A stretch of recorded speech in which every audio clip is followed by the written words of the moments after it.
أعوذ بالله من الشيطان الرجيم. بسم الله الرحمن الرحيم. استغفر لهم أو لا تستغفر لهم. ان کی مغفرت کے لیے آپ دعا کریں یا ان کی مغفرت کے لیے دعا نہ کریں. ان تستغفر لهم، اگر آپ ان کی مغفرت کے لیے دعا کریں 70 مرتن 70 بار، فلن یغفر اللہ لہم، اللہ تعالیٰ ان کو پھر بھی معاف نہیں فرمائے گا. ذالک، اس وجہ سے بأنہم کفروا باللہ ورسولہ، انہوں نے کفر کیا اللہ کے ساتھ اور اس کے رسول کے ساتھ. واللہ لا یہدی القوم الفاسقین، اور اللہ تعالیٰ فاسق لوگوں کو ہدایت نہیں دیتے. پچھلی آیتوں میں منافقین کا ذکر ہو رہا ہے اور اللہ تعالیٰ نے ان کے مختلف جرائم کا ذکر فرمایا ہے.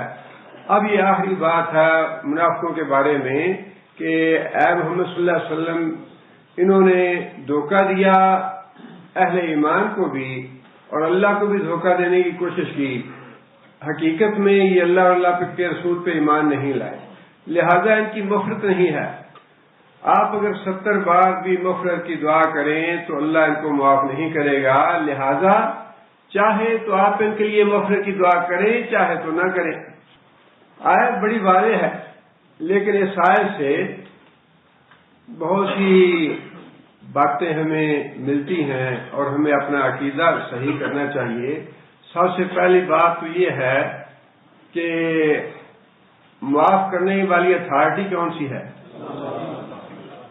گناہ معاف کرنے والی. یہ آیت واضح طور پہ بتا رہی ہے کہ اللہ تعالیٰ مخاطب کس کو کر رہے ہیں؟ محمد صلی اللہ علیہ وسلم مخاطب ہیں اس آیت میں. محمد صلی اللہ علیہ وسلم کو اللہ تعالیٰ نے براہ راست مخاطب کر کے یہ بات ارشاد فرمائی کہ اے محمد صلی اللہ علیہ وسلم، آپ ان منافقوں کے لیے دعا کریں یا نہ کریں، آپ ان کے گناہوں کی معافی مانگیں یا نہ مانگیں. 70 بار بھی معافی مانگیں گے تو میں معاف نہیں کروں گا. اتھارٹی کون ہے؟ اتھارٹی اللہ تعالیٰ ہے. بات بڑی واضح ہے کہ محمد صلی اللہ علیہ وسلم اللہ کے سامنے بے اختیار ہیں. محمد صلی اللہ علیہ وسلم اللہ تعالیٰ کے مقابلے میں بے اختیار ہیں. اختیار اللہ کا ہے، اختیار اللہ کے رسول کا نہیں ہے. اللہ جب اذن دیں گے نبی صلی اللہ علیہ وسلم کو تب دوسری بات ہے، لیکن جہاں تک اتھارٹی کا تعلق ہے، اختیار کا تعلق ہے، وہ اللہ تعالیٰ کا ہے. دین کے جتنے بھی معاملات ہیں، جتنے احکام ہیں، جتنے بھی فرمان ہیں، ان میں بھی رسول اکرم صلی اللہ علیہ وسلم اپنی مرضی سے بات کوئی نہیں کہہ سکتے جب تک اللہ کی طرف سے اذن نہ مل جائے.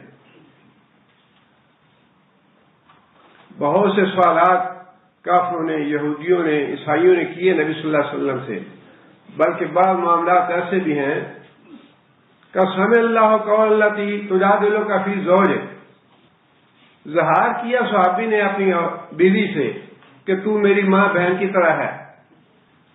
اب یہ کہہ دینا زمانہ جاہلیت میں طلاق سمجھا جاتا تھا. عورت بوڑھی تھی، بچوں والی تھی، پریشان ہو گئی، نبی صلی اللہ علیہ وسلم کے پاس جا کے جھگڑا کرنا شروع کر دیا کہ آپ مجھے بتائیں کہ کیا میں اپنے شوہر پہ حرام ہو گئی ہوں.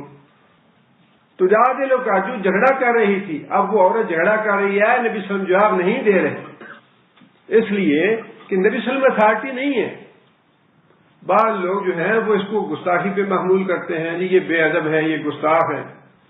بات گستاخی کی نہیں ہے. جب اللہ کا معاملہ ہوگا تو اللہ کو دیکھنا ہے.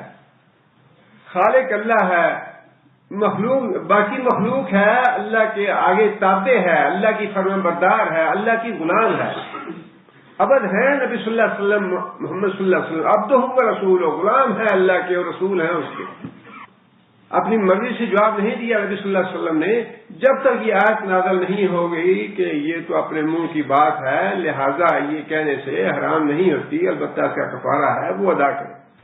دوسری بات جو اس آیت سے واضح ہوتی ہے اور وہ بھی بڑی گمراہی کی بات ہے، وہ یہ ہے کہ یہ بزرگ پہنچے ہوئے ہوتے ہیں، اللہ کے مقرب ہوتے ہیں، ان کے ہاتھ پہ بیعت کر لیں تو قیامت کے دن وہ ہماری سفارش کر کے اللہ سے بخشوا لیں گے، جنت میں لے جائیں گے۔ ہم تو بڑے گنہگار ہیں، ہماری تو اللہ سنتا نہیں ہے، ہماری دعائیں قبول نہیں ہوتی، اور بزرگوں کی دعائیں اللہ رد نہیں کرتا۔ اب یہ معاملہ جو ہے اس کا تعلق تو قیامت کے دن شفاعت کے ساتھ ہے، لیکن یہ مسئلہ بھی واضح ہو جاتا ہے اس آیت سے کہ اللہ تعالیٰ پابند نہیں ہے کسی کی بات ماننے کا۔ اللہ تعالیٰ کسی کی شفاعت اور کسی کی سفارش ماننے کے پابند نہیں ہے کہ زبردستی کوئی اللہ تعالیٰ سے منوا لے کہ نہیں جی یہ تو میرے مرید ہیں، انہیں جب تک بخشا نہیں جائے گا میں بھی جنت میں نہیں جاؤں گا۔ اور ایسے ایسے قصے اللہ تعالیٰ معاف کرے، پتہ نہیں کیوں آج کل بھی ایسے بہت سے قصے سننے میں آ رہے ہیں، اور بڑے بڑے معروف علماء خیال سے جو اپنے آپ کو کہلواتے ہیں قصے کہانیاں سنا کے لوگوں کو بیوقوف بنا رہے ہیں۔ پیر عبد القادر جیلانی رحمۃ اللہ علیہ فوت ہو گیا تو بعد میں ان کے مرید کو پیر صاحب خواب میں ملے۔ یہ جو قصص الاولیاء کتابیں ہیں ان میں یہ واقعات لکھے ہوئے ہیں۔ جو مرید تھا انہوں نے پوچھا کہ پیر صاحب آپ کے ساتھ کیسا معاملہ رہا؟ کہنے لگی جی جب میں قبر میں گیا تو وہاں منکر نکیر آئے تھے میرے پاس، آ کے مجھے انہیں سیدھا سوال کیا کہ من ربو کا تیرا رب کون ہے؟ تو میں نے انہیں کہا کہ یہ کون سا اسلامی طریقہ ہے، تم نے آ کے پہلے السلام علیکم کیوں نہیں کہا؟ اس کے بعد انہوں نے مجھے ہاتھ پکڑایا تو میں نے ہاتھ پکڑ لیا فرشتے کا، اور پھر میں نے اسے کہا کہ تم مجھے میرے سوال کا جواب دو پہلے، پھر تمہارے سوال کا جواب دوں گا۔ میرا سوال یہ ہے اللہ نے بندے کو پیدا کرنا چاہا تو تم نے اللہ پہ یہ الزام کیوں لگایا کہ یہ بندہ فساد کرے گا؟ اللہ کے مقابلے میں تم نے یہ کیوں جواب دیا تھا؟ تو فرشتوں نے کہا کہ حضور یہ میری ایک اکیلے کی بات تو نہیں تھی، یہ تو سارے فرشتوں کی بات ہے، تو آپ مجھے اجازت دیں تو میں جا کے پوچھ کے آتا ہوں اس سوال کا جواب، مجھے تو پتہ نہیں اس کا کیا جواب ہے۔ دو منکر نکیر تھے، دو فرشتوں میں سے ایک فرشتے کو پیر صاحب نے چھٹی دے دی، رخصت دے دی کہ تم جا کے پتہ کر کے آؤ، میرے سوال کا جواب لاؤ۔ دوسرے کا ہاتھ پکڑے رکھا کہ تمہیں میں اجازت نہیں دوں گا جب تک دوسرا نہیں آئے گا۔ فرشتہ پوچھ کے آیا، فرشتہ اللہ تعالیٰ کے پاس گیا، اللہ تعالیٰ نے کہا کہ تم نے پیر صاحب کی جناب نے یہ کیوں گستاخی کی تھی کہ جا کے براہ راست سوال جواب شروع کر دیا، جا کے السلام علیکم کیوں نہیں کہا پیر صاحب؟ اور پھر کہا کہ پیر صاحب سے جا کے یہ معذرت کرو اس بات پہ، اور پھر بارگاہ سمدی کی طرف سے بھی شفاعت کا اشارہ ہوا پیر صاحب کی خدمت میں کہ آپ ان کی اس کوتاہی کو، اس لغزش کو جانے دیجئے۔ اندازہ فرمائیں کیسے کیسے قصے اور کہانیاں اور گمراہی لوگوں کو گمراہ کرنے کے جھوٹ گھڑے ہوئے ہیں لوگوں نے، اور اللہ معاف کرے بالکل ڈر نہیں ان کا۔ دیکھنا ہم تو سچی بات یہ ہے کہ اسی لیے اللہ کے رسول نے بھی یہ بات ارشاد فرمائی، اور ہم بھی اسی بات پہ زور دیتے ہیں کہ قرآن حدیث کو نہ چھوڑو۔ یہ باقی جتنے بھی قصے کہانیاں ہیں اللہ کا معاف کرے ان میں اچھی بات بھی ہو سکتی ہے لیکن گمراہی کی باتیں زیادہ ہیں۔ قال اللہ قال رسول یہی دین ہے، اطیع اللہ و اطیع الرسول۔ قرآن کو سامنے رکھیں، حدیث کو سامنے رکھیں، اس سے باہر جائیں گے تو گمراہی لازم ہے، گمراہی لازم ہے۔ ترکت فیکم شیئین، دو چیزیں میں تم میں چھوڑے جا رہا ہوں، ان کو تھامے رہو گے، لن تضلوا ابدا، کبھی بھی گمراہ نہیں ہوگے۔ اللہ کے رسول نے تو یہ تعلیم دی ہے کہ صحابی نے آ کے یہ بات کہی کہ ہم آپ کو اللہ کے حضور سفارشی بناتے ہیں اور اللہ کو آپ کے حضور سفارشی بناتے ہیں، تو فرمایا کیا تم نے مجھے اللہ کا شریک سمجھ لیا ہے؟ اللہ کو کسی کی حضور سفارشی نہیں بنایا جا سکتا۔ اللہ کی شان بہت بلند ہے اس بات سے کہ اللہ کسی کے سامنے سفارش کرے، لیکن وہاں یہ واضح لکھا ہے کہ اللہ تعالیٰ کی طرف سے بھی شفاعت کا اشارہ ہوا پیر صاحب کی خدمت میں، تب پیر صاحب نے فرشتوں کی غلطی معاف کی اور فرشتوں کو چھوڑا۔ اور ابھی کہتے ہیں جی ہم تو شرک نہیں کرتے، یہ شرک نہیں ہے۔ اور یہ جو معافی مان نبی صلی اللہ علیہ وسلم کو بھی اللہ تعالیٰ نے واضح طور پر فرما دیا کہ تم سفارش کرو یا نہ کرو، سفارش کرو یا نہ کرو، ایک مرتبہ نہیں 70 مرتبہ بھی سفارش کرو گے تو نہیں معاف کروں گا۔ اللہ سے، اللہ کے نبی سے بڑھ کے کوئی اللہ کا مقرب ہو سکتا ہے؟ ولیوں کو پتہ نہیں خدا سمجھتے ہیں یا ولیوں کیا مفہوم ہے ان کے نزدیک؟ جو شیعوں نے امام کا درجہ دیا ہوا ہے اپنے ائمہ کو، وہ نبوت سے بھی بڑھ کے اللہ کے قریب سمجھتے ہیں اپنے اماموں کو. وہی ہمارے جاہل جو لوگ ہیں، انہوں نے اولیاء کو اللہ کے قریب سمجھا ہوا ہے یا اللہ کا شریک سمجھا ہوا ہے. قیامت کے دن بھی یہ رسول اکرم صلی اللہ علیہ وسلم کا اعزاز ہے کہ سارے انبیاء سفارش سے مدد کر دیں گے کہ ہم اللہ کے حضور سفارش نہیں کر سکتے. حضرت ابراہیم انکار کر دیں گے، حضرت نوح انکار کر دیں گے، عیسیٰ علیہ السلام انکار کر دیں گے، موسیٰ علیہ السلام انکار کر دیں گے. ہماری ضرورت نہیں ہے اللہ کے حضور سفارش کرنے کی، اللہ بڑے غصے ہے، اللہ بڑے ناراض. رسول اکرم صلی اللہ علیہ وسلم خود یہ بات ارشاد فرمائیں گے کہ ہاں آج میں ہی اس بات کا سزاوار ہوں، اللہ نے مجھے ہی یہ مقام عطا فرمایا ہے کہ میں اللہ کے حضور سفارش کر سکوں. لیکن اس کا علم ہونے کے باوجود اللہ کی ذات اتنی اعلیٰ ہے، اولا ہے، اجل ہے، افضل ہے کہ رسول اکرم صلی اللہ علیہ وسلم بھی براہ راست اللہ کی جناب میں کوئی بات کرنے کی جرت نہیں کر پائیں گے. شفاعت کبریٰ جو ہے، نبی صلی اللہ علیہ وسلم براہ راست اللہ سے بات نہیں کر پائیں گے، بلکہ اللہ کے حضور سجدے میں گر پڑیں گے کہ اللہ تعالیٰ کی اجازت طلب کروں بات کرنے کے لیے. اور نبی صلی اللہ علیہ وسلم نے فرمایا کہ دیکھیں نا، قرآن جی کی ان آیتوں سے اور ان احادیث سے واضح طور پہ محسوس ہوتا ہے کہ اللہ تعالیٰ کی ذات کتنی بلند ہے، کتنی اعلیٰ ہے، کتنی اولا ہے، کتنی اجل ہے، کتنی عظمت ہے ان آیتوں میں اور ان حدیثوں میں اللہ تعالیٰ کی ذات کی. نبی اور صدیق مجبور ہیں وہاں، خواہ نبی کیوں نہ ہو، صدیق کیوں نہ ہو. اولیاء اور ابرار جو ہیں وہ بھی مقہور ہیں وہاں اللہ کی ذات میں، انہیں بھی ضرورت نہیں ہے اللہ کے حضور بات کرنے کی. بات منوا سکنا تو بڑی دور کی بات ہے، اللہ کی جناب میں بات کرنا جو ہے یہ ہر ایک کی ہمت نہیں ہے.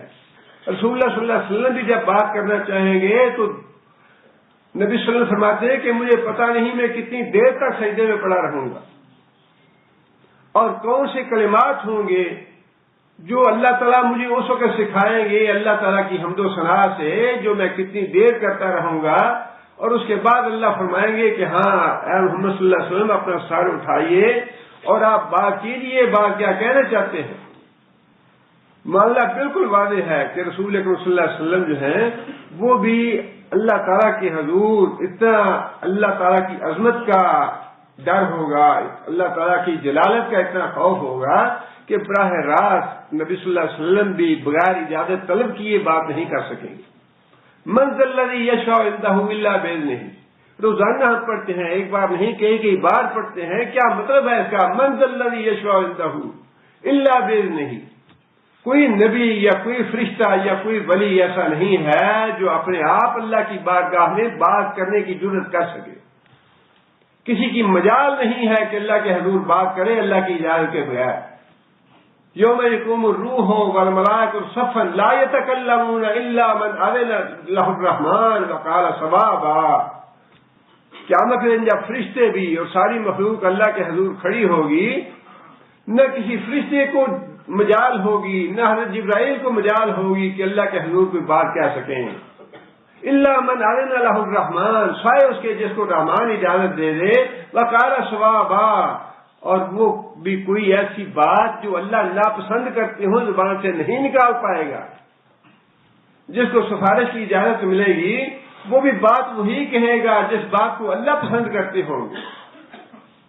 تو ہاں یہ قرآن کی تعلیم اور حدیث کی تعلیم. اور کہاں یہ واقعہ کہ پیر صاحب کی خدمت میں ایک آدمی حاضر ہوا کہ میرا والد فوت ہو گیا ہے اور کل رات ہی مجھے خواب میں ملا ہے وہ عذاب میں مبتلا ہے، اور اس نے مجھے نصیحت کی ہے کہ آپ پیران پیر غوث الثقلین، اللہ معاف کرے استغفر اللہ، اللہ کی پناہ، اللہ کی پناہ. غوث الثقلین، ثقلین کسے کہتے ہیں؟ ثقلین کا مطلب ہے دو بوجھ، اور دو بوجھ قرآن مجید میں اللہ تعالیٰ نے ساری جنات کی مخلوق اور انسانوں کی مخلوق کو کہا ہے. یعنی سارے جنات اور ساری انسانی مخلوق ان سب کا سفارشی. غوث الثقلین کی خدمت میں جاؤ، جا کے انہیں بتاؤ کہ میں عذاب میں مبتلا ہوں. آدمی پیرانے پیر کی خدمت میں حاضر ہوا، جا کے بات بتائی، اور پیر صاحب نے پوچھا کہ کیا وہ کبھی ہمارے مدرسے کے دروازے سے گزرا تھا؟ اس بیٹے نے کہا کہ یہ تو مجھے پتا نہیں ہے کہ کبھی ہمارے مدرسے کے دروازے سے گزرا تھا وہ۔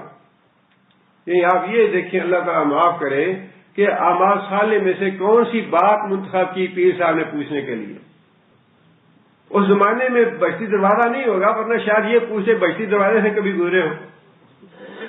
ایسے ایسے جھوٹ اور ایسے یکڑ گڑے ہوئے ہیں کہ اللہ معاف کرے، اللہ کی پناہ مانگنی چاہیے ان چیزوں سے۔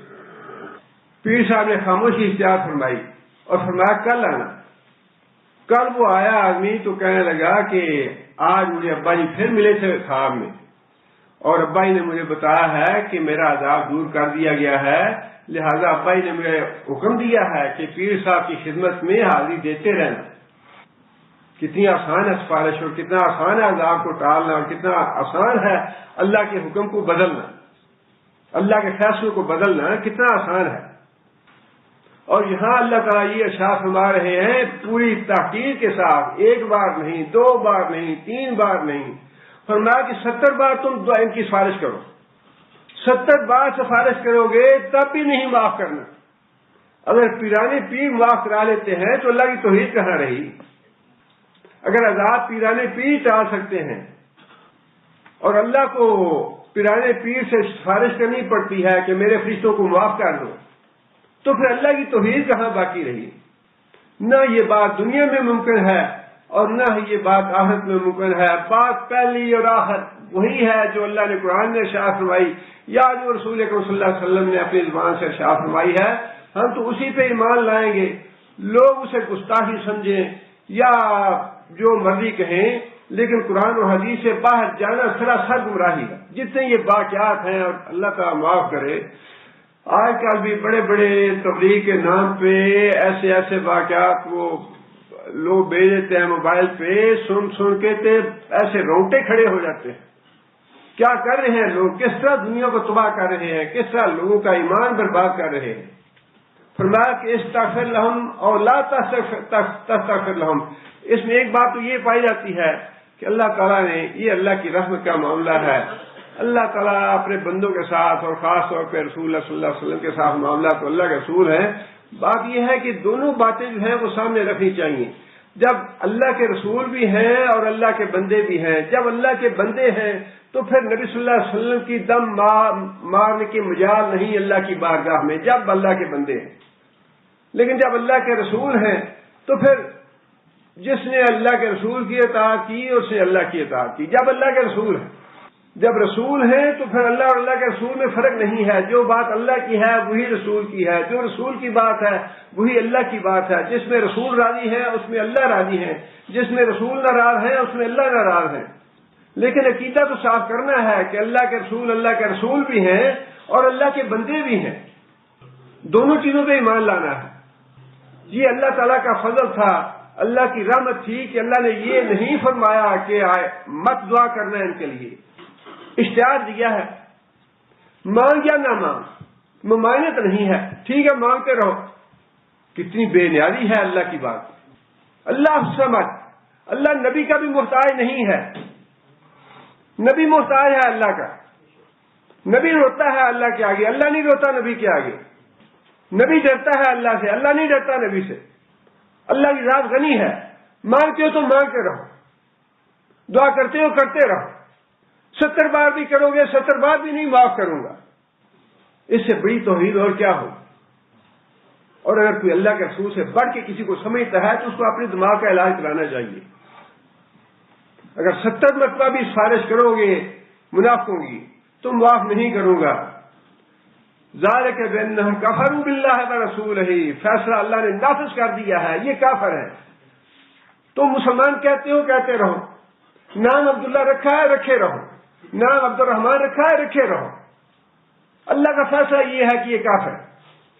جن کے مفادات کافروں کے ساتھ وابستہ ہیں، جن کی دلچسپیاں کافروں کے ساتھ وابستہ ہیں، جن کا کافروں کے بغیر گزارا نہیں ہے، اپنے ملکوں میں بھوکے مرتے ہیں، کافروں کے ملکوں میں جا کے پیٹ بھر جاتے ہیں، وہاں خوش ہوتی ہیں طبیعتیں، اور اپنے اسلامی ملکوں میں تنگی آتی ہے، جی یہاں گزارا نہیں ہوتا، یہ بڑا روکھا ملک ہے، یہاں کوئی ریکریشن نہیں ہے، تفریح نہیں ہے، یہاں وہ بدماشی والی آزادی نہیں ہے، یہاں نمازیں پڑھنے کی پابندی ہے، یہاں تو ڈنڈے سے کرایا جاتا ہے، ڈنڈا تو اسلام میں ہے نہیں، ہم تو جمہوری ہیں، لیکن اللہ نے تو فیصلہ، اللہ کا فیصلہ ہی آخری فیصلہ ہے، لا تبدیل لکلمات اللہ، اللہ کے فیصلے کو کوئی بدل نہیں سکتا، اللہ نے فیصلہ کر دیا ہے کہ جن کی دلچسپیاں، جن کے مفادات کافروں سے وابستہ ہیں، دل سے کافروں کو اچھا سمجھتے ہیں، دل کے کافروں کو ملکوں کو پسند کرتے ہیں، دل سے کافروں کے آئین کو پسند کرتے ہیں، فرمایا کہ یہ اللہ کے رسول کے کافر ہے، یہ مسلمان نہیں ہے۔ واللہ لا یہدی القوم الفاسقین، اللہ کی ذات ہادی ہے، ہدایت دینے والا، لیکن جو لوگ اپنے لیے گمراہی کا راستہ منتخب خود کر لیتے ہیں، اللہ کو ضرورت نہیں انہیں ہدایت دینے کی۔ اللہ ایسے فاسقوں کو اور ایسے کافروں کو ہدایت نہیں دیتا جو اللہ کو دھوکہ دینے والے ہیں، جو اہل ایمان کو دھوکہ دینے والے ہیں۔ جس نے اللہ کے رسول پہ ایمان لانا ہے، ادخلوا فی السلم کافہ، پورے کے پورے ایمان لاؤ، بے ایمانوں والا ایمان نہ لاؤ، منافقوں والا ایمان نہ لاؤ، وہ نہیں چاہیے اللہ کا۔ ایمان وہ ہے جو دل سے ہے، ہر معاملے میں اللہ کی رضا، اللہ کے رسول کی رضا، اللہ اور اللہ کے رسول کے آگے سر جھکا دینا، اللہ کے رسول کی اطاعت اور فرمان برداری کرنا۔ اگر اس کے علاوہ دوسرا راستہ ہے تو اللہ کا فیصلہ ہے کہ اللہ ہدایت نہیں دے گا، ہدایت کے دروازے بند کر دیے اللہ نے۔ آگے پھر وہی منافقوں کا معاملہ ہے غزوہ تبوک کے معاملے میں، جو منافق پیچھے رہ گئے تھے، جیسے کہ میں نے عرض کیا کہ بعض منافق وہ تھے جو شرارتوں کی وجہ سے اور خوباصتیں کرنے کے لیے صحابہ کرام کے ساتھ نکل گئے تھے غزوہ تبوک میں، لیکن ان کا ارادہ خوباصتیں کرنے کا اور شرارتیں اور فتنے پھیلانے کا تھا، اور کچھ منافق جو تھے وہ پیچھے رہ گئے تھے، ان پہ اللہ نے تبصرہ فرمایا یہاں پہ جو پیچھے رہ گئے منافق، فرح المخلفون، جو لوگ پیچھے چھوڑ دیے گئے وہ بڑے خوش ہیں، کس بات پہ؟ بمقعدہم، پیچھے بیٹھ رہنے پہ، کہ چلو اچھا ہوا ہماری جان چھوٹی، ہم مصیبت سے بچ گئے، ہم نہیں نکلے اس گرمی میں، خلاف رسول اللہ ہے، اللہ کے رسول کی مخالفت کرتے ہوئے، اللہ کے رسول کی حکم کی نافرمانی کرتے ہوئے پیچھے رہ گئے، مدینہ میں بیٹھے رہے، جہاد پہ نہ نکلے، بکارے ہو اور ناپسند کیا ان یجاہدوا باموالہم وانفسہم فی سبیل اللہ، کہ جہاد کرے اپنے مالوں کے ساتھ اور جانوں کے ساتھ اللہ کی راہ میں نکلنے کے لیے اپنی جان کو بھی لے کے نکلنا ہے، اور غزوہ کے لیے اسباب اور مال بھی خرچ کرنا ہے، غزوہ کے لیے مال بھی چاہیے اور جان کی قربانی کرنے کا جذبہ بھی چاہیے۔ اللہ فرماتے ہیں کہ یہ نفاق جو ہے، یہ جہاد جو ہے، یہ مومن اور منافق میں فرق کرنے والی چیز ہے۔ جہاد جو ہے یہ منافق میں، مومن کا جذبہ تو وہ ہے جو محجن صفی رضی اللہ تعالیٰ عنہ کا تھا، قادسیہ میں ایران کے ساتھ بڑا خطرناک معاملہ تھا، اور بڑی گمسان کی لڑائی ہوئی ایرانیوں کے ساتھ۔ حضرت سعد بن ابی وقاص رضی اللہ تعالیٰ سپہ سالار تھے اسلامی عساکر کے، بیمار تھے، چنانچہ خود تو شامل نہیں ہوئے، لیکن ایک عمارت میں، اونچی عمارت میں بیٹھ کے جنگ کا منظر دیکھتے رہے۔ ابو محجن صفی جو تھے انہیں شراب کی عادت تھی، حضرت سعد بن وقاص نے شراب پی، ابو محجن صفی نے رضی اللہ تعالیٰ، حضرت سعد بن وقاص نے اس جرم میں انہیں قید کر دیا، بیڑیاں پہنا دی۔ جب جنگ شروع ہوئی تو ابو محجن صفی جو تھے بے چین ہو گئے کہ مجاہد جو ہیں وہ تو اللہ کی راہ میں جانیں دے رہے ہیں، کافروں کی گردنیں کاٹ رہے ہیں، اور میں یہاں پہ بس پڑا ہوں۔ اونچی آواز سے شعر کہنے لگے کہ اس سے بڑی بدقسمتی کیا ہوگی کہ میں تلواروں کی جھنکار سن رہا ہوں اور میں یہاں قید میں پڑا ہوں، جبکہ میرے مجاہد بھائی جو ہیں وہ کافروں کی گردنیں کاٹ رہے ہیں۔ بڑے پرسوز اشعار ہیں وہ اشعار پڑھے تو حضرت سعد بن ابی وقاص کی بیوی نے سن لیے، حضرت سلمہ نے شعر سن لیے تو آئی ان کے پاس۔ ابو محجن کہنے لگے کہ سلمہ مجھے اللہ کے واسطے آزاد کر دو، اور میں تم سے سچا وعدہ کرتا ہوں اگر میں میدان جنگ میں سے بچ کے آ گیا تو میں اپنے آپ یہاں جیل میں آ جاؤں گا، اپنی بیڑیاں پہن لوں گا، اور اگر میں شہید ہو گیا تو شہید ہو گیا، مجھے آزاد کر دو۔ حضرت سلمہ نے حضرت ابو محجن کا جذبہ جہاد دیکھ کے آزاد کر دیا، چھوڑ دیا۔ حضرت ابو محجن رضی اللہ تعالیٰ عنہ نے اپنے چہرے پہ نقاب پہن لیا اور میدان جنگ میں چلے گئے۔ جا کے اس طریقے سے جنگ کی، اس طرح سے ایرانیوں پہ ٹوٹ پڑے کہ آن کی آن میں فوراً جنگ کا پانسا پلٹ دیا۔ حضرت سعد بن ابی وقاص دیکھ رہے تھے اور بڑے حیران تھے کہ یہ کون آدمی آیا ہے جس نے جنگ کا پانسا فوراً ہی پلٹ دیا ہے۔ جنگ ختم ہو گئی، مسلمانوں کو اللہ تعالیٰ نے فتح دے دی، لیکن رات کو سعد بن ابی وقاص جب گھر آئے تو گھر آ کے اپنی بیوی سے ذکر کیا، کہنے لگے کہ آج تو اللہ نے ہماری مدد کسی فرشتے سے کر دی۔ بیوی کہنے لگی کیا ہوا؟ کہنے لگے کہ ایک آدمی میں تو پہچانتا نہیں اسے نقاب پہنا ہوا تھا، اس کے آنے سے جنگ کا فوراً ہی پانسا پلٹ گیا۔ اگر وہ محجن قید میں نہ ہوتا تو میں یہ سمجھتا کہ وہ محجن ہے، اس طریقے سے تو وہی جہاد کرتا ہے، اتنا جذبہ تو اسی میں ہے، اس طرح اپنی جان وہی لڑاتا ہے کافروں کے مقابلے میں۔ یہ ہے ایمان کی علامت۔ حضرت سعد بن وقاص کی بیوی کہنے لگی کہ اے سپہ سالار، میں آپ کو یہ بتانا چاہتی ہوں کہ وہ واقعی وہ محجن ہی تھے، جو آپ نے اندازہ لگایا آپ کا اندازہ صحیح تھا۔ سعد بن وقاص حیران ہوئے کہ وہ تو جیل میں ہے، وہ تو بیڑیاں پہنے ہوئے ہے، وہ کیسے تھا؟ پھر وہ حضرت سلمہ نے ساری بات بتائی کہ اس نے شعر پڑھے جس کی وجہ سے میرے اوپر بڑی دقت طاری ہو گئی، اس نے مجھے کہا کہ مجھے آزاد کر دو، میں نے اس کو آزاد کر دیا اور وہ جنگ میں چلا گیا، شریک ہوا۔ حضرت سعد بن ابی وقاص آبدیدہ ہو گیا یہ ساری بات سن کے، فوراً آزاد کر دیا۔ جو مومن ہے اس کا تو جذبہ جہاد یہ ہے کہ زنجیروں میں پڑا ہے تو دل تڑپ رہا ہے کہ مجھے میدان جنگ میں بھیجا جائے، یا میں اپنی گردن کٹا دوں یا کافروں کی گردن کاٹوں جا۔ اور یہ بات منافقوں کی ہے کہ وہ پسند کرتے ہیں، خوش ہوتے ہیں کہ جو گھروں میں بیٹھے ہوئے ہیں ہم بھی ان کے ساتھ بیٹھ گئے ہیں اور ہم مصیبت سے بچ گئے، اپنی جانیں قربان کرنے سے بچ گئے، ہم نے اپنے آپ کو آگنائی سے بچا لیا۔ فارغ المخلفون، پیچھے بیٹھ رہنے والے خوش ہیں، بمقعدہم، پیچھے بیٹھ رہنے کی وجہ سے، خلاف رسول اللہ کے رسول کی نافرمانی کرتے ہوئے، وکارہم، اور ناپسند کیا، ان یجاہدوا باموالہم، کہ جہاد کریں اپنے مالوں کے ساتھ، انفسہم، اور اپنی جانوں کے ساتھ، فی سبیل اللہ کی راہ میں، وقالوا، اور انہوں نے دوسروں کو بھی یہ بات کہی۔ پہلی آیت کے حصے میں یہ بات ہے کہ خود گھروں میں بیٹھ رہے، اگلی آیت میں یہ بات ہے وقالوا، دوسروں سے بھی یہ کہا، کیا کہا؟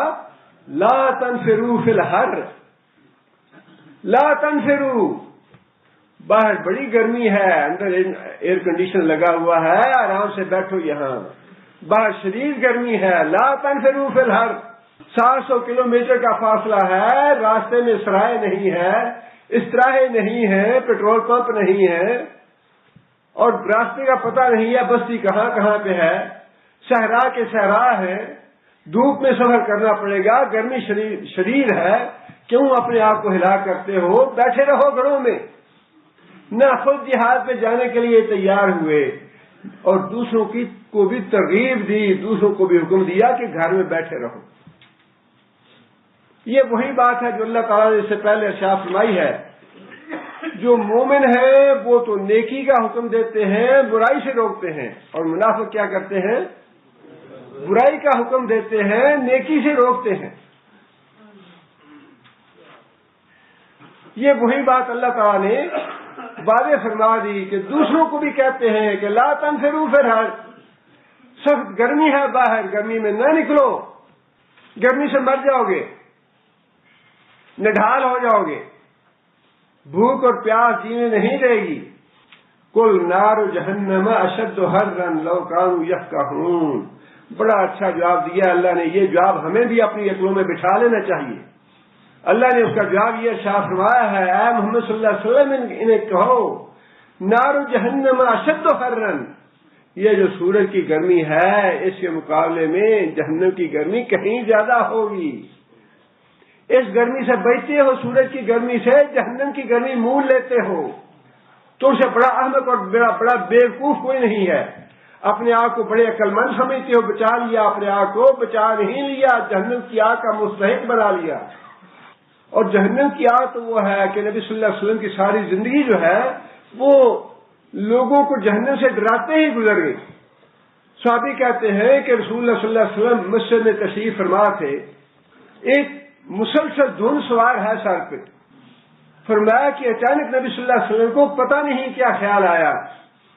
نبی صلی اللہ علیہ وسلم اپنی نشست سے اٹھ کھڑے ہوئے اور نبی صلی اللہ علیہ وسلم نے اونچی آواز سے یہ بات کہنی شروع کر دی، انذرتکم النار انذرتکم النار انذرتکم النار. لوگوں میں نے تمہیں آگ سے ڈرا دیا، لوگوں میں نے تمہیں آگ سے ڈرا دیا، لوگوں میں نے تمہیں آگ سے ڈرا دیا. اور فرمایا کہ اتنی اونچی آواز سے نبی صلی اللہ علیہ وسلم بات فرما رہے تھے کہ بازار والے بات سن رہے تھے مسجد سے باہر. فرمایا قیامت کے دن اللہ تعالیٰ جب حساب لیں گے لوگوں سے، آدمی آئے گا حساب دینے کے لیے، اللہ تعالیٰ اپنی نعمتیں گروائیں گے. بس اللہ تعالیٰ کے حساب سے پناہ مانگیں کہ اللہ محاسبنا حساب یسیرا، کہ اللہ تعالیٰ ہمیں حساب کتاب کے بغیر اپنی رحمت سے جنت میں بھیج دے. جس کا حساب شروع ہو گیا وہ ہلاک ہو گیا. اور حساب لینے کے لیے بعض بیوقوف کہتے ہیں جی ہم کون سے گناہ کر رہے ہیں، ہم نے تو کبھی کوئی گناہ کیا نہیں ہے. اللہ کے رسول نے یہ بات ارشاد فرمائی ہے. اللہ کے رسول سے رہنمائی لیں ہر معاملے میں. اللہ کے رسول نے فرمایا ہے کہ نعمتوں کے معاملے میں سب سے پہلے کس نعمت کا حساب ہوگا؟ نعمتوں میں سے، عبادات میں سے کس کا حساب پہلے ہوگا؟ نماز کا. حقوق العباد میں سے کس کا پہلے حساب ہوگا؟ قتل کا. اور نعمتوں میں سے سب سے پہلے کس چیز کا حساب ہوگا؟ پانی کا. نعمتوں میں سے سب سے پہلے پانی کا حساب ہوگا کہ میں نے ٹھنڈا پانی تجھے دیا تھا پینے کے لیے، تم نے کیا شکر ادا کیا. کوئی دنیا کا آدمی مائی کا لال ہے جو یہ کہے کہ یا اللہ میں نے تو ساری زندگی پانی نہیں پیا تھا. گناہوں کی بات تو بات کی ہے کہ اللہ گناہوں کے بارے میں پوچھتے ہیں یا نہیں پوچھتے، معاف کرتے ہیں یا نہیں کرتے، ہم نے گناہ کیے یا نہیں کیے. جب اللہ نے حساب لینا ہے تو اللہ کے حساب لینے کے لیے تو بڑی باتیں ہیں. پانی سب سے بڑی نعمت ہے. اللہ کے رسول نے فرمایا، نبی صلی اللہ علیہ وسلم نے بھوکے تھے، نبی صلی اللہ علیہ وسلم گھر سے نکلے، راستے میں حضرت ابوبکر ملے، پوچھا ابوبکر کیوں نکلے ہو؟ یا رسول اللہ بھوکا ہوں. حضرت عمر بھی ساتھ تھے. انصاری کے گھر میں تشریف لے گئے. گھر میں خاتون تھی، انصاری خود نہیں تھے. پوچھا کہ انصاری کہاں پہ ہے؟ خاتون نے اہلا و سہلا کہا، بڑا خوشی کا اظہار کیا کہ الحمدللہ ہمارے گھر میں آج ایسے مہمان آئے ہیں جو اس سے پہلے کبھی نہیں آئے تھے. اور بتایا کہ انصاری تو اپنے باغ میں گئے ہیں. انصاری آئے، انہوں نے بھی خوشی کا اظہار کیا. نبی صلی اللہ علیہ وسلم کے سامنے کھجوروں کا گچھا اتار کے لے آئے اور نبی صلی اللہ علیہ وسلم نے فرمایا کہ تم خود ہی چن چن کے لے آتے. عرض کی یا رسول اللہ میری خواہش تھی کہ آپ اپنی مرضی سے کھجوریں تناول فرمائیں. بکری ذبح کی، نبی صلی اللہ علیہ وسلم کی میزبانی کی اور نبی صلی اللہ علیہ وسلم کو پانی پلایا. باغ کا ٹھنڈا پانی پیا نبی صلی اللہ علیہ وسلم نے. اس کے بعد نبی صلی اللہ علیہ وسلم نے یہ آیت تلاوت فرمائی، لَتُسْأَلُنَّ يَوْمَئِذٍ عَنِ النَّعِيمِ. یہ پانی بھی اللہ کی نعمت ہے، قیامت کے دن اس کے بارے میں تم سے پوچھا جائے گا، میں نے تمہیں ٹھنڈا پانی پلایا تھا، تم نے کیا شکر ادا کیا. گناہ تو بڑی بڑی بیوقوفی اور حماقت کی بات ہے. ٹھیک ہے کہ آدمی ساری زندگی بھی کوئی گناہ نہ کرے، ساری زندگی بھی کوئی گناہ نہ کرے، لیکن جو اللہ نے نعمتیں دی ہیں ان نعمتوں کا حساب تو دینا ہے کہ نہیں دینا. اور حدیث میں وہ واقعہ بھی ہے کہ ایک عابد اور زاہد آدمی پہاڑوں پہ چلا گیا اور 100 سال کی ساری زندگی جتنی بھی تھی وہاں پہ صرف اس نیت سے، اس ارادے سے کہ میں دنیا کا کوئی دھندا نہیں کروں گا، نہ بیوی بچوں کے دھندے ہیں، نہ کمائی کے دھندے ہیں، نہ کاروبار ہے، کچھ نہیں ہے، ساری زندگی اپنے آپ کو فارغ کر کے پہاڑ پہ جا کے بستیوں سے باہر جا کے اکیلا رہ کے اللہ کی عبادت کروں گا، اللہ کو راضی کروں گا۔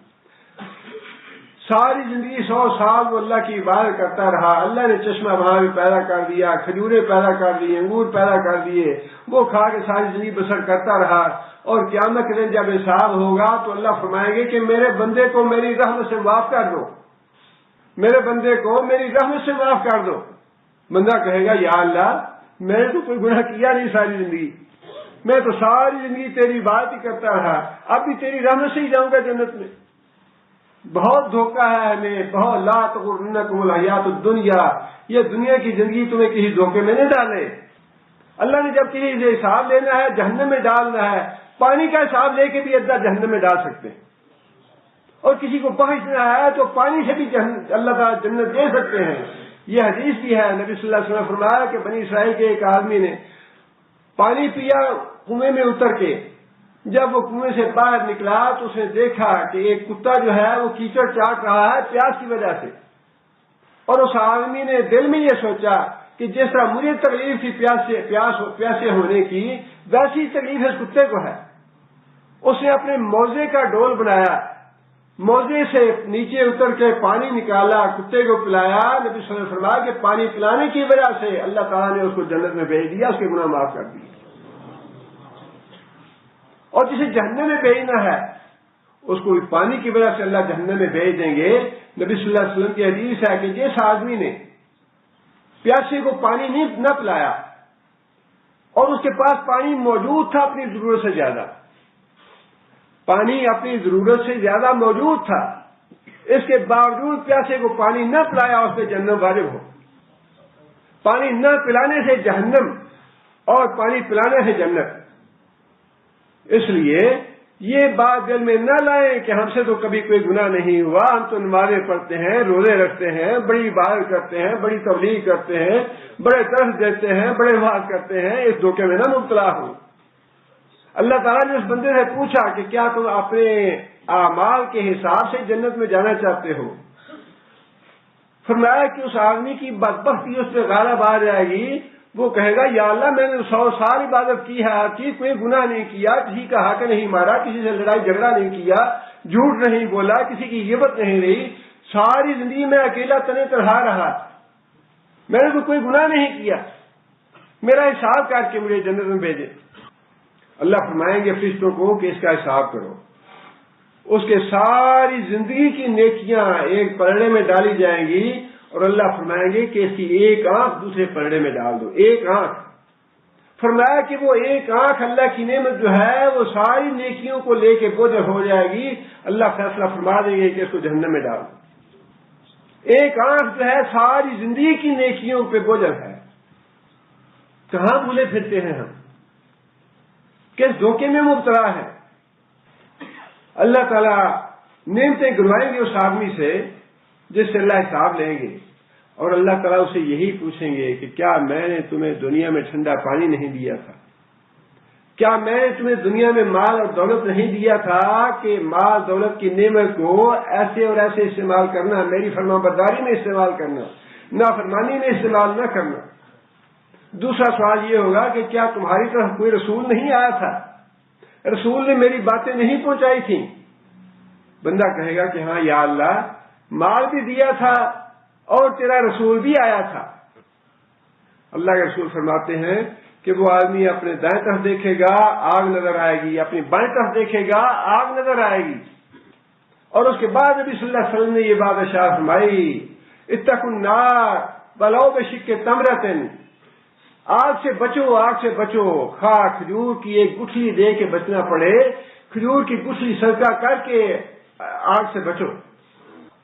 فرمایا کہ آگ کو 1000 سال تک بھڑکایا گیا، حتیٰ کہ آگ جو ہے وہ سیاہ ہو گئی، پھر آگ کو بھڑکایا گیا، آگ جو ہے وہ سفید ہو گئی، پھر آگ کو بھڑکایا گیا، آگ سرخ ہو گئی 1000 سال کے بعد، پھر 1000 سال بھڑکایا گیا، حتیٰ کہ آگ جو ہے وہ جہنم کی آگ بالکل سیاہ ہو گئی، اور اب جہنم کی آگ جو ہے وہ بالکل سیاہ اور تاریک ہے۔ جس طرح دنیا کی آگ روشنی دیتی ہے، یا سرخ ہوتی ہے یا زرد ہوتی ہے، اس طرح جہنم کی آگ نہیں ہے۔ فرمایا کہ جہنم میں ہاتھ سے ہاتھ نظر نہیں ہے، اپنے ہاتھ نظر نہیں آئیں گے، اتنی تاریک ہے جہنم کی آگ۔ اور فرمایا کہ جہنم نے خود اللہ سے درخواست کی کہ یا اللہ میری آگ کا ایک حصہ دوسری آگ کو کھا رہا ہے اس کی گرمی کی وجہ سے۔ یہ ہے نار جہنم اشد حرا۔ اے نبی صلی اللہ علیہ وسلم ان منافقوں سے کہو کہ یاد کرو اس آگ کو جو اس دنیا کی آگ سے کہیں زیادہ گرم ہے۔ اللہ تعالیٰ نے جہنم کو 2 سانس لینے کی اجازت دی، ایک سانس اندر کو لیتی ہے جہنم، ایک سانس باہر کو لیتی ہے۔ جب باہر کو لیتی ہے تو فرمایا کہ ہمارا گرمی کا موسم جہنم کی اس سانس سے آتا ہے۔ یہ جو 50 ڈگری اور 60 ڈگری ٹیمپریچر ہو جاتا ہے جس پہ مزدوروں کو کام کرنے کی اجازت نہیں ہے، باہر نکلنا انسان کے لیے مشکل ہو جاتا ہے، 1 منٹ کے لیے بھی سڑک کے اوپر پاؤں رکھنا ناممکن ہو جاتا ہے 50-60 ڈگری پہ۔ یہ صرف جہنم کی ایک سانس کی گرمی ہے۔ یہ گرمی دنیا میں جتنے بھی گرمی کے موسم آتے ہیں جہنم کی ایک سانس کی وجہ سے آتے ہیں۔ اور فرمایا کہ ایک سانس وہ اندر کو لیتی ہے جس سے سردی کا موسم آتا ہے۔ یہ ہماری کیلکولیشن ہے، یہ سورج گھومتا ہے، آگے ہوتا ہے، پیچھے ہوتا ہے، قریب آتا ہے، دور ہوتا ہے، یہ سائنسوں کی کیلکولیشن ہے۔ ایمان بالغیب یہ ہے جو اللہ کا رسول بتا رہا ہے۔ فرمایا کہ اے محمد صلی اللہ علیہ وسلم انہیں کہہ دو کہ جہنم جو ہے وہ اس کی آگ اسے کہیں زیادہ سخت ہے جس کا تم نے انتخاب کر لیا۔ دنیا کی گرمی سے بچ گئے اور آخرت کی گرمی کا تم نے انتخاب کر لیا، وہ اس سے کہیں زیادہ گرم ہے۔ سب سے کم تر عذاب جو ہے وہ ابو طالب کو ہوگا۔ اور نبی صلی اللہ علیہ وسلم نے فرمایا کہ آگ کے جوتے پہنائے جائیں گے ابو طالب کو، یا آگ کے 2 انگارے اس کے پاؤں کے نیچے رکھے جائیں گے، اور ان آگ کے 2 انگاروں کی وجہ سے ابو طالب کا دماغ گرمی سے اس طرح کھولے گا جس طرح ہنڈیا آگ کے اوپر کھولتی ہے۔ یہ کم ترین عذاب ہے جہنم کا۔ فرمایا کل نار جہنم اشد حرا لو کانوا یفقہون۔ کاش بات تمہاری سمجھ میں آ جائے، کاش تم یہ سمجھ لو کہ جہنم کی آگ کیسی ہے۔ آگے فرمایا کہ فَلْيَضْحَكُوا قَلِيلًا وَلْيَبْكُوا كَثِيرًا، تھوڑا ہنس رہیے، وَلْيَبْكُوا كَثِيرًا، پھر بڑا زیادہ رونا پڑے گا۔ رونا ان کے پلے زیادہ پڑنے والا ہے، اور جو عیش و عشرت ہے اور ہنسنا ہے وہ بڑے تھوڑے وقت کے لیے ہے۔ یضحکوا قلیلا، ویسے تو یہ امر کا صیغہ ہے کہ انہیں چاہیے کہ یہ ہنسیں تھوڑا اور روئیں زیادہ، امر کا صیغہ ہے، لیکن مفسرین نے لکھا ہے کہ یہ جملہ خبریہ ہے کہ یہ جو لوگ کام کر رہے ہیں، منافق جو جہاد سے جی چرا رہے ہیں، جہاد پہ نہیں جا رہے، اس کے نتیجے میں یہ دنیا میں جو اپنے آپ کو بچا لیا، دنیا میں آرام حاصل کر لیا، دنیا میں راحت حاصل کر لی، یہ تھوڑے دنوں کا ہنسنا ہے، یہ ہنس لیں۔ فَلْيَبْكُوا كَثِيرًا، مرنے کے بعد بہت ہی رونا، رونا ہی رونا، رونا پلے پڑ جائے گا۔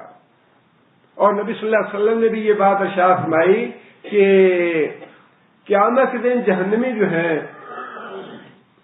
توبہ استغفار تو بہت کریں گے، ربنا اخرجنا منها فإن عدنا فإنا ظالمون، یا اللہ ایک دفعہ نکال لے، اگر ہم دوبارہ کریں تو ظالم ہوں گے۔ فرمایا کہ اتنا روئیں گے کہ ان کے آنسو اتنے زیادہ ہوں گے کہ آنسوؤں میں اگر کوئی کشتی چلانا چاہے گا تو کشتی بھی چل جائے گی، اتنا آنسو بہائے گا ایک جہنمی۔ فرمایا کہ ان کے آنسو پانی والے ختم ہو جائیں گے، خون کے آنسو شروع ہو جائیں گے نکلنے، ان کی کوئی قدر و قیمت نہیں ہوگی۔ فرمایا کہ فَلْيَضْحَكُوا قَلِيلًا، یہ دنیا کا آرام، دنیا کی عیش، دنیا میں اپنے آپ کو جہاد سے بچانا، دنیا میں جہاد سے جی چرانا، اللہ کی راہ میں مال خرچ نہ کرنا، اللہ کی راہ میں جہاد کے لیے نہ نکلنا۔ فرمایا فَلْيَضْحَكُوا قَلِيلًا، یہ موج میلہ تھوڑی وقت کا ہے، 4 دن کی چاندنی پھر اندھیری رات، اور وہ اندھیری رات رات ہی نہیں ہے، وہ تو مستقل ایک طویل رات ہے۔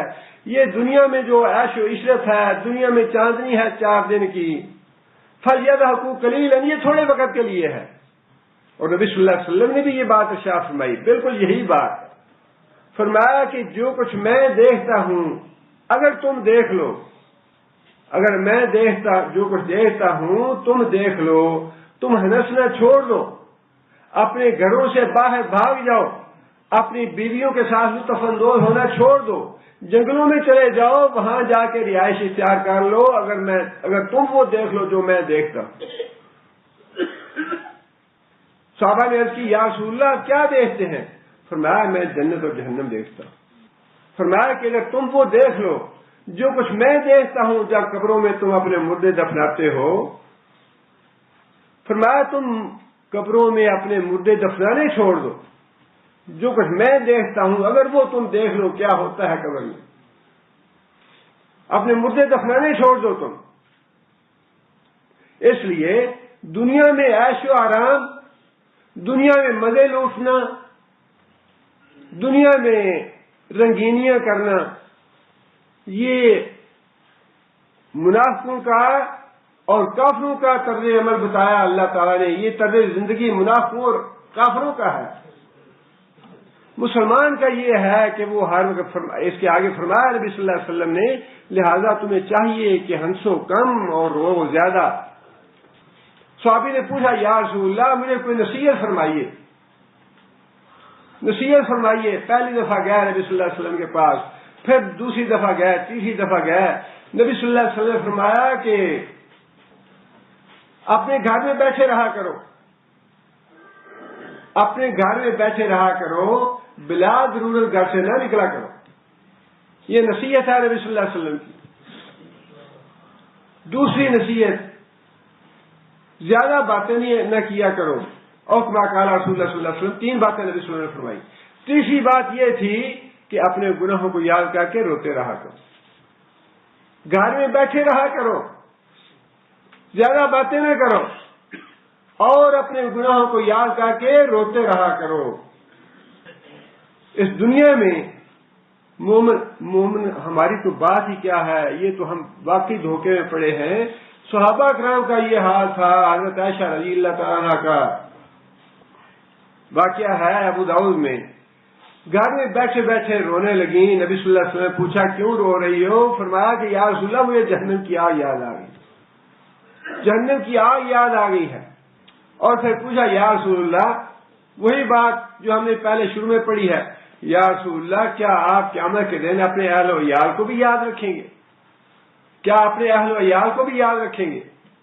وہ تو اللہ کے نبی تھے نا کہ میری زبان سے حق کے علاوہ کوئی بات نہیں نکلتی، ورنہ اپنی محبوب بیوی ہو، محبوب بیوی کیا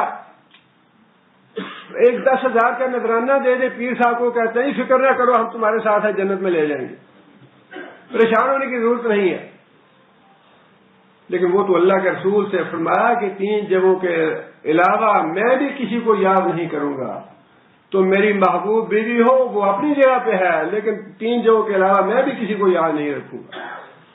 فرمایا کہ جہنم کی صرف آگ کا معاملہ نہیں ہے، اس کی چیخ و چہاڑ اتنی زیادہ ہوگی کہ جب جہنم لائی جائے گی اور اس کی چیخ و چہاڑ سنیں گے تو اللہ تعالیٰ کے مقرب فرشتے، عام فرشتوں کی بات نہیں ہے، اللہ کے مقرب فرشتے، عام انبیاء اور رسولوں کی بات نہیں، فرمایا کہ اللہ تعالیٰ کے مقرب رسول، حتیٰ کہ حدیث میں الفاظ ہے کہ حتیٰ کہ ابراہیم علیہ السلام سارے کے سارے گھٹنوں کے بل گر جائیں گے اللہ کی بارگاہ میں اور کہیں گے رب نفسی رب نفسی رب نفسی، یا اللہ مجھے بچا لے مجھے بچا لے، امتیں یا اللہ تیرے حوالے، جو مرضی کر ان کے ساتھ، رب نفسی یا اللہ مجھے بچا لے۔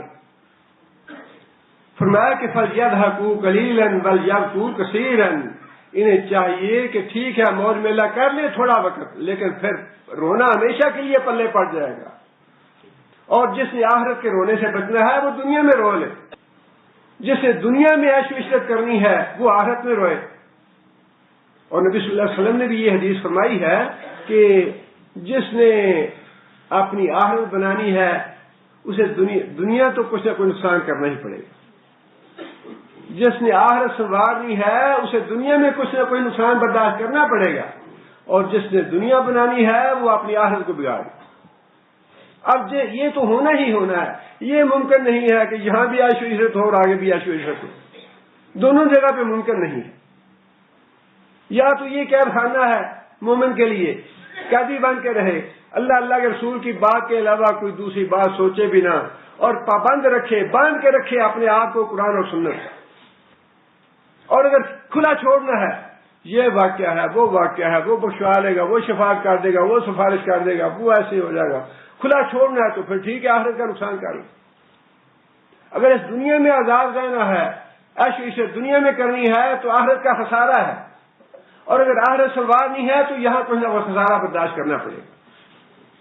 جزاء بما كانوا يكسبون، اللہ فرماتے ہیں کہ یہ بدلہ ہے ان کا جو کمایا انہوں نے۔ یہ کا اشارہ کس طرف ہے؟ جزاء، یہ جزا ہے بما كانوا يكسبون، جو وہ کماتے تھے۔ یہ جو سزا ہے یا جزا ہے، اشارہ کس طرف ہے؟ پچھلے آیت کے حصے کی طرف، کہ تھوڑا سے اس دنیا میں کچھ وقت کے لیے ہنس لیں، اور آخرت میں جو ہمیشہ ہمیشہ کے لیے رونا پلے پڑ جائے گا، یہ بدلہ ہے ان کی کمائی کا۔ آخرت میں جو جوتے پڑنے والے ہیں ان کو، جو پٹائی ہونے والی ہے ان کی، جو عذاب ملنے والا ہے، وہ ان کے اعمال کا نتیجہ ہے، وہ ان کی کمائی کا نتیجہ ہے۔ آگے اللہ فرماتے ہیں فَإِن رَجَعَكَ اللَّهُ إِلَىٰ طَائِفَةٍ مِّنْهُمْ، اب اگر اللہ تعالیٰ غزوہ تبوک سے تمہیں خیریت سے واپس لے آئے ان کے ایک گروہ کی طرف، یعنی یہ جو منافق ہیں، جو گھر بیٹھ رہنا پسند کرتے ہیں، جو غزوے پہ نہیں نکلے، جو دنیا کا عیش و آرام جو ہے انہوں نے ترجیح دی ہے اس کو، اگر آپ کو واپس لے آئے مدینہ میں، فَاسْتَأْذَنُوكَ لِلْخُرُوجِ، فَاسْتَأْذَنُوكَ، آپ سے اذن طلب کریں گے، اجازت طلب کریں گے، کس بات کے لیے؟ للخروج، آئندہ غزوہ پہ نکلنے کے لیے۔ اچھا جی، وہ تو بڑی مجبوری بن گئی تھی، فصلیں پکی ہوئی تھیں، بیمار ہو گیا تھا، ہمارے گھروں میں بال بچوں کے مسائل تھے، وہ تو مجبوری تھی یا رسول اللہ، وہ ہو گیا، لیکن آئندہ جب آپ غزوے پہ جائیں تو ہمیں بھی ساتھ لے کے جائیں۔ اللہ تعالیٰ نے جوتا مار دیا فوراً منہ پہ کہ یہ جو بدماشی تم کرتے ہو دلوں میں تمہارے وہ نہیں ہے جو زبانوں پہ ہے، کھوٹے ہو تم لوگ، جھوٹے ہو تم لوگ، تمہارے دلوں میں خیانت ہے، اللہ کے رسول کے خائن ہو تم، دل سے تمہیں غزوے کے لیے نکلنا گوارا نہیں ہے، تم جھوٹ بولتے ہو کہ یا رسول اللہ میں مجبوریاں تھیں جس کی وجہ سے نہیں نکل سکے، آئندہ آپ غزوے پہ جائیں تو ہمیں بھی ساتھ لے کے جائیں۔ یہ آئندہ والی باتیں جھوٹی ہیں، جسے کرنا ہے وہ آج کرے۔ فقل، اے محمد صلی اللہ علیہ وسلم ان سے کہہ دیجئے، لن تخرجوا معي ابدا، ہمیشہ کے لیے ممانعت کر دی اللہ تعالیٰ نے کہ آئندہ یہ جھوٹے اور خائن اور کذاب اور منافق لوگ تمہارے ساتھ جہاد پہ جانے کی اجازت نہیں ہے، یہ کبھی نہ جانے پائے تمہارے ساتھ، انہوں نے دھوکہ دیا ہے مسلمانوں کو، یہ منافق ہیں، ایمان کے چور ہیں، یہ مجرم ہے اللہ کے رسول کے، انہوں نے غزوے سے جی چرایا ہے، جہاد سے جی چرایا ہے، انہوں نے دھوکہ دیا ہے جہاد کے وقت۔ بَلْ تُقَاتِلُوا مَعِيَ عَدُوًّا، آئندہ تم کبھی بھی دشمن سے قتال کے لیے ہمارے ساتھ نہیں جاؤ گے۔ اللہ تعالیٰ نے ہدایت کا راستہ بند کر دیا، جو خود ہدایت نہیں لینا چاہتا، جو خود سیدھی طرح اپنی گردن جھکا کے اللہ کے آگے نہیں آنا چاہتا، اللہ ٹھوکروں سے بھگا دیتے ہیں اسے، دور ہو جاؤ میری آنکھوں سے، فَقْعُوا، کتوں کی طرح دھتکار دیتے ہیں۔ اللہ کو نہیں چاہیے ایسا ایمان۔ اِنَّكُمْ رَضِيتُمْ بِالْقَعُودِ أَوَّلَ مَرَّةٍ، غزوہ تبوک کے لیے تم نے گھروں میں بیٹھ رہنا پسند کیا، جان بوجھ کے بیٹھے رہے، بغیر کسی سبب کے تم غزوے پہ نہیں گئے، جہاد سے جی چرایا تم نے، اللہ کی راہ میں جان دینے سے ڈرتے ہو تم۔ فَقْعُدُوا مَعَ الْخَالِفِينَ، اب جو پیچھے رہنے والے ہیں ان کے ساتھ بیٹھو تم بھی، زنانیوں کی طرح، عورتوں کی طرح، جو عورتیں گھروں میں بیٹھی ہیں ان کے ساتھ تم بھی بیٹھے رہو۔ آگے پھر اللہ تعالیٰ نے یہ بات ارشاد فرمائی، وَلَا تُصَلِّ عَلَىٰ أَحَدٍ مِّنْهُم مَّاتَ أَبَدًا، لا تُصَلِّ، نہ نماز پڑھ، عَلَىٰ أَحَدٍ، کسی ایک پر، منہم، ان میں سے، یعنی منافقوں میں سے، مات آبادن، جب یہ مر جائے کبھی بھی ان کی نماز جنازہ نہ پڑھنا، بلا تقم علی قبر ہی، اور نہ ہی اس کی قبر پہ کھڑے ہونا۔ یہ آیت اس وقت اتری تھی، نازل ہوئی جب عبداللہ بن ابی جو منافقوں کا سردار تھا وہ مر گیا، اور اس کا بیٹا جو عبداللہ تھا نبی صلی اللہ علیہ وسلم کا سچا صحابی، وفادار صحابی، نبی صلی اللہ علیہ وسلم کی خدمت میں حاضر ہوا، یا رسول اللہ میرے باپ کی مغفرت کے لیے نماز جنازہ بھی پڑھا دیں اور اپنا کرتا مبارک بھی دے دیں اور اپنا لعاب مبارک بھی اس کے منہ میں ڈال دیں تاکہ اللہ معاف کر دے۔ نبی صلی اللہ علیہ وسلم نے 3 وجوہات کی بنا پہ اس کی بات مان لی۔ نبی صلی اللہ علیہ وسلم کو یہ پتا تھا کہ یہ منافق ہے، ساری زندگی اس نے اسلام دشمنی کی ہے، اللہ کے رسول کی دشمنی کی ہے، نبی صلی اللہ علیہ وسلم کو سب علم تھا، لیکن نبی صلی اللہ علیہ وسلم نے ایک تو نبی صلی اللہ علیہ وسلم کی جو فطری نرمی تھی، شفقت تھی امت پہ، اس کی وجہ سے نبی صلی اللہ علیہ وسلم نے اس کی بات قبول کر لی۔ دوسری وجہ یہ تھی کہ غزوہ بدر میں جو قیدی آئے تھے ان میں نبی صلی اللہ علیہ وسلم کے چچا عباس بھی تھے جو بڑے اونچے اور لمبے قد کے تھے، ان کے لیے قمیض چاہیے تھی، کسی آدمی کی قمیض پوری نہیں آ رہی تھی، عبداللہ بن ابی بھی اسی قد کا لمبا چوڑا آدمی تھا، اس کی قمیض پوری آئی، نبی صلی اللہ علیہ وسلم نے وہ قمیض لے کے اپنے چچا کو پہنائی۔ نبی صلی اللہ علیہ وسلم نے اس کا یہ احسان اتارنے کے لیے، اس کو بدلہ دینے کے لیے عبداللہ بن عبداللہ کی بات مان لی۔ اور تیسری وجہ یہی تھی کہ حضرت عبداللہ بڑے مخلص صحابی تھے، یہاں تک کہ نبی صلی اللہ علیہ وسلم کو فرمایا کہ یا رسول اللہ میرے باپ کا اگر سر چاہیے تو مجھے حکم کریں، میں اپنے باپ کا سر کاٹ کے اپنے قدموں میں رکھ دوں گا۔ اتنے مخلص صحابی تھے۔ نبی صلی اللہ علیہ وسلم نے صحابی کا دل نہیں توڑا، صحابی کی دلجوئی کے لیے بات مان لی کہ ٹھیک ہے میں اپنا کرتا بھی دیتا ہوں، میں اس کی نماز جنازہ بھی پڑھا دوں گا، اپنا لعاب بھی ڈالا اس کے منہ میں، شاید اللہ معاف کر دے۔